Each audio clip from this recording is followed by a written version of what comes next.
অহংকার পতনের মূল। হ্যাঁ ভাই, এই কথাটি যেমন সত্য ঠিক সাবেক বিচারপতি মানিকের কাছেও সত্য। স্বৈরাচার সরকারের পতনের পর যখন অন্যান্য নেতারা পালিয়ে বেড়াতে ব্যস্ত, ঠিক তেমনই দেশ পালাতে চেয়েছিল মানিক, কিন্তু তিনি পালাতে আর পারেননি। চ্যানেল আই-এর উপস্থাপিকা সহ আন্দোলনকারীদের রাজাকার বলা এই মানিক ধরা পড়েন সিলেটের বর্ডারে। বিজিবি তাকে আটক করে।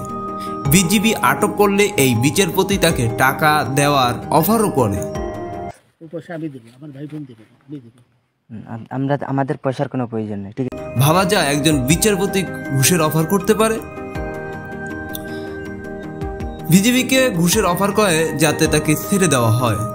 যে মানিক সবসময় স্মার্ট থাকতেন তাকে পাওয়া যায় কলাপাতার বিছানায়।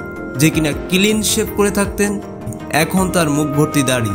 যে মানিকের কথায় কথায় কত মানুষের হাত করা পড়তো তার হাতে আইনের রশি দিয়ে বাঁধা। একেই বলে ভাগ্যের নির্মম পরিহাস।